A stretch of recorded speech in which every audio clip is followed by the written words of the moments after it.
Orange Sky Audio presents Harbor, Beards in Bondage, Book 3 by Rebekah Weatherspoon.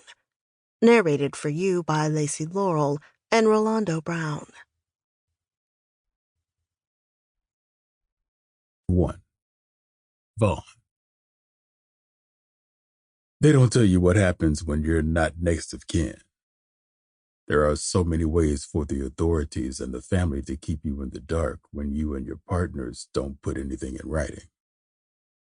When you keep your declarations private, that privacy comes with consequences. It takes 3 days for me to find out that Corinne isn't just missing. She's dead. And then I have to tell Shaw. I can't get the details my brain needs to paint the full picture, and I'm not crazy enough to press her 22-year-old brother for more information when he finally tells me why Corinne hasn't returned from her weekend trip with her girls. There had been no trip. Just another man in a motel off 93 North. Both she and the man she'd been with are gone now, shot to death in the bed they'd shared. The shooter has taken his own life in the very same room.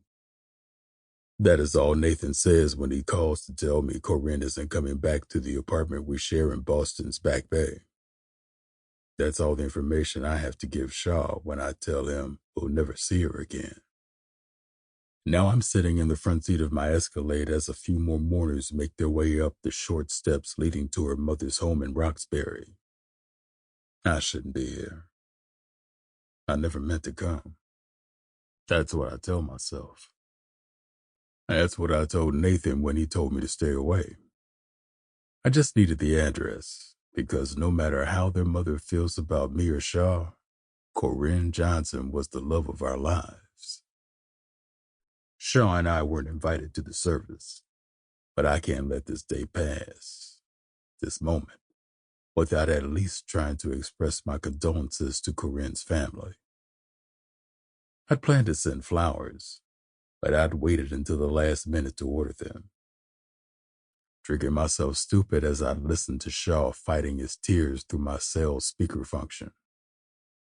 I found a florist nearby, thinking I'd drop them at the gravesite after the interment, but I don't know where they laid her to rest.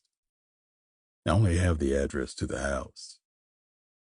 I think of the night 2 years ago, the first time I stood at the bottom of those short steps, waiting for Mrs. Johnson to welcome us into her home.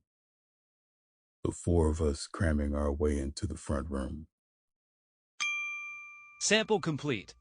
Ready to continue?